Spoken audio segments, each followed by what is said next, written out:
Bonjour à tous et bienvenue dans ce vlog de la rentrée littéraire des éditions Lattès. Aujourd'hui, je vais aller à la rencontre de 7 de nos auteurs qui, à travers leurs livres, nous parlent de la liberté, de la quête des origines, mais aussi de la violence, de la guerre, de la société, de l'art et de la vie.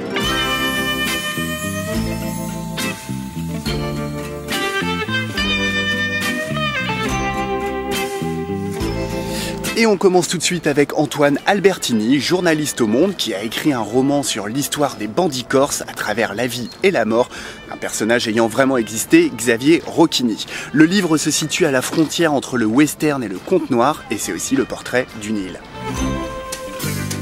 Et j'en profite pour vous dire qu'à chaque fois on va diffuser que des extraits très courts de ces entretiens, mais qu'on diffusera plus tard en intégralité dans de futures vidéos.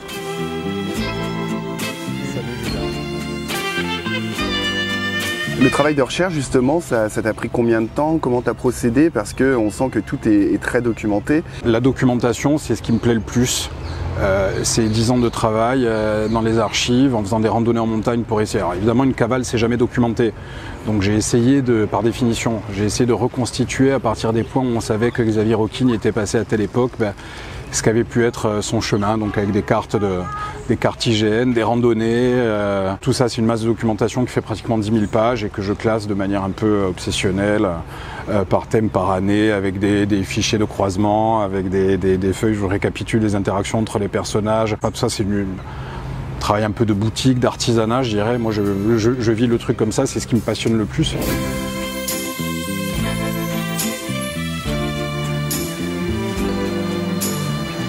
Et on continue avec Carole Five qui m'a donné rendez-vous dans le 18e arrondissement de Paris, là où elle écrit, pour parler du Jour et l'heure, un roman dans lequel le personnage d'Edith, gravement malade, demande à son mari et à ses enfants de l'accompagner en Suisse où la mort volontaire assistée est autorisée, car Edith a choisi le jour et l'heure de sa mort.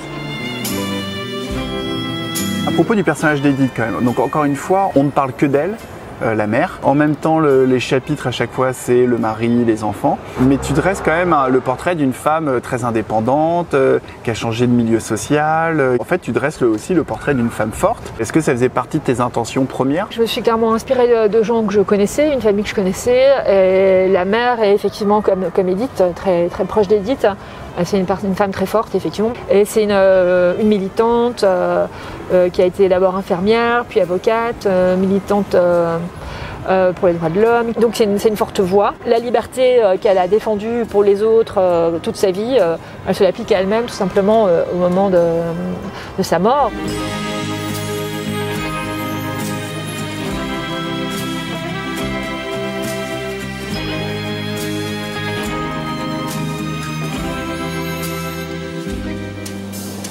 Et on enchaîne avec un premier roman, celui de Julie Héraclès qui m'a donné rendez-vous aux Invalides. Vous ne connaissez rien de moi, imagine le destin de la célèbre tondue de Chartres, immortalisée par Robert Capa lors de la Libération en juin 1944. Ça s'est passé il y a 80 ans, mais finalement, on parle toujours du droit des femmes à disposer de leur corps, donc on le voit avec la question de l'avortement. La question aussi, et ça c'était très important, l'attirance que peuvent éprouver les jeunes générations pour les partis extrêmes.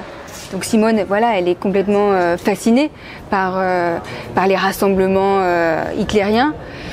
Et puis le dernier thème, pour moi qui est intemporel, c'est l'amour fou entre deux êtres que rien ne prédestinait à se rencontrer et à tomber amoureux. Bon, encore une fois, les extraits sont très courts, c'est un peu frustrant, mais rassurez-vous, les versions longues arrivent très bientôt.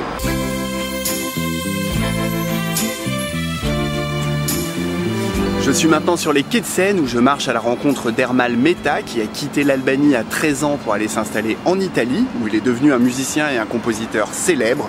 Son premier roman Demain et pour toujours a rencontré un très grand succès en Italie. De l'Albanie à l'Allemagne en passant par la Grèce et les États-Unis, on y suit le parcours d'un pianiste virtuose pris dans la tourmente des conflits historiques qui ont agité le XXe siècle. This book is full of themes, but I feel particularly close to the theme of music. Music as a lifesaver. Well, I think that without music in my life, I wouldn't have had a purpose. So when you have a purpose, you have everything. You have your weapons to make your struggle and to go on in life. For someone is music, for someone else is literature, it might be everything, okay? We're not talking only about art here, we're talking about everything.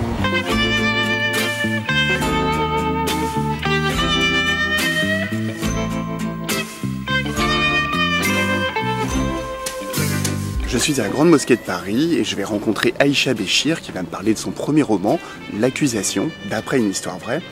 Une professeure de philosophie est mise à pied suite à une accusation d'apologie du terrorisme dans un contexte post-Charlie Hebdo.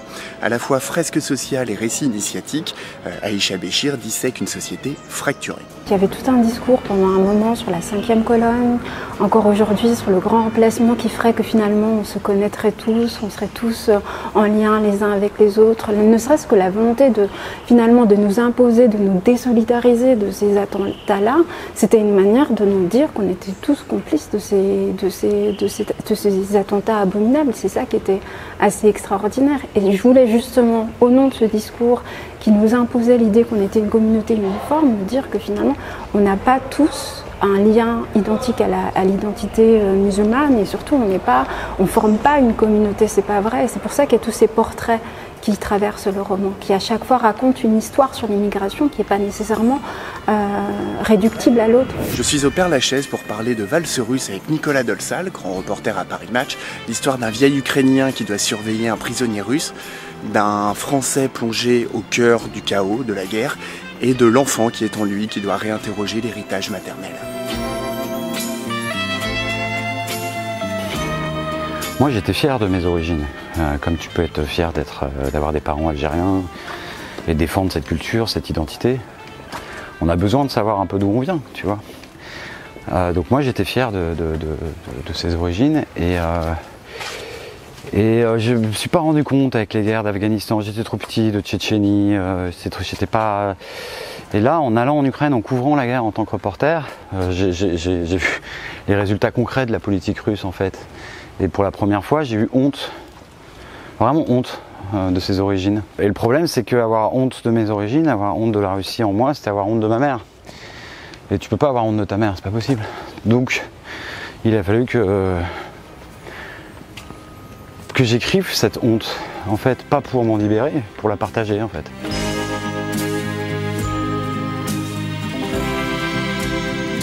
Et pour finir, rendez-vous au Petit Palais avec Nicolas Perge qui va nous parler de son amour de Lys de Harme, le cygne noir, le portrait d'une femme oubliée, à la fois écrivaine et muse des surréalistes. On y croise André Breton, Paul Éluard, Antonin Artaud, Louis Aragon, j'en passe et des meilleurs. Lys de Harme, personnage fantasque, une sorcière dans un corps de reine. Est-ce que son rapport au merveilleux, il n'est pas aussi hérité de toutes les lectures qu'elle avait quand elle était enfant? Son père est quelqu'un d'illustre, il est médecin en fait en chef chez Necker, il a une grande bibliothèque, il a beaucoup d'amis écrivains qui lui offrent des livres, qui ont des livres, voilà. Et c'est pas des livres pour enfants parce qu'elle n'aime pas ça. Ce sont des contes de fées, elle lit beaucoup d'auteurs décadents, elle a hérité en fait d'un esprit fantasque. Et cet esprit fantasque amène le merveilleux et amène la poésie, la rêverie permanente. C'est fini pour aujourd'hui, j'espère que cette vidéo vous a plu et qu'elle vous a donné d'irrépressibles envies de lecture. Toutes les versions longues de ces entretiens arrivent très bientôt dans différentes vidéos. À la prochaine, ciao.